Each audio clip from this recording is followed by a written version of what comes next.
Kevin Mitnick, the world's most famous hacker. You, sir, were once considered the world's most famous hacker. You're the most wanted man in computer crime, correct? Yes. Back in the 1990s, I was the world's most wanted hacker. So I was being chased by the FBI, the U.S. Marshal Service. I became involved in hacking for the intellectual curiosity.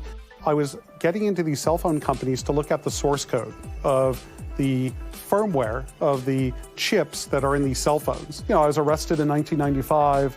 I was released in 2000, so that was 5 years without using a computer.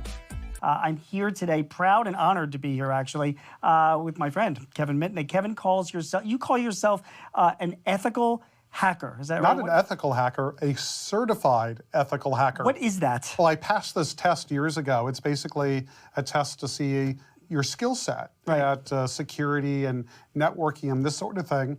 And so when you pass this test, you get this thing called a CEH. Right. So I joke when people ask me, because of my unique background, they go, well, are you ethical these days? And I go, well, I'm certified ethical, right? So it's kind of a joke, but... well, knowing you, it's not a bad question to ask, right? I mean, you've got a little bit of a history. It was never about money. It was never to cause damage. It was never to write malware. It was all about the intellectual curiosity. I had this great passion for wanting to know the trick, to the secret to the trick, sure. And pursuit of knowledge. I was in solitary confinement for almost a year because a prosecutor told a judge that I could whistle into the phone after calling a modem at NORAD and launch a nuclear weapon. And I was held in I mean, this was the time I lived in, so I kept myself mum.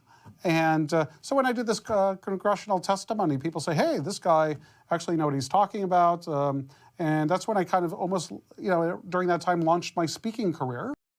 Some of our attendees in there who just got hacked by Kevin Mitnick, the world's most famous hacker. Kevin Mitnick's Keynote was fantastic, a little scary. A lot of exploits that are out there that you may not be aware of. I was impressed. I'm still really concerned about the bad USB exploits. Here we have what looks like an ordinary lightning cable, but you know what? This is actually a malicious cable that could inject keystrokes onto your computer, download malware, and infect it. So, how would a bad guy get this cable into your organization? Well, they could do it physically. How many people have cables that are plugged in around their desk, in their drawers? What about an attacker that would buy a company employee a Pixel 3 phone that's coming out next week and actually shrink wrap the cable inside the box? And this sort of thing. There are many different ways a bad guy can get the cable inside the organization. So what happens when you plug in a malicious cable into your computer? Well, let me show you what happens. So what we're going to do is we're going to take this cable, we're going to plug it into this Windows 10 laptop. And this Windows 10 laptop has the latest release of McAfee antivirus. Its security patches have just been applied today. So this is typically what you would see in an organization. Over here, we have the attacker computer. You see this big white screen? When this computer becomes infected, we're going to see a connection from the malware over here. Now, does this cable actually work? Of course. If we take my iPhone and we plug it in, it actually charges the iPhone. Over here on the Windows 10 laptop, we see that iPhone has popped up. So let me show you how this works. What we have here is we have the Bluetooth transmitter that's going to command the cable to inject keystrokes to download malware for Windows 10. So here we go. And look at the lower left-hand corner of the screen. Those are the keystrokes that are being injected. And now the machine's infected with malware. And on the left-hand side here, we'll see the Trojan pop up in 1 second.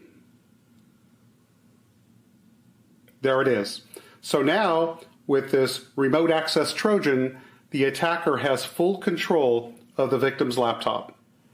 So what have we learned? We've learned that sophisticated attackers come up with new methods to hack their targets.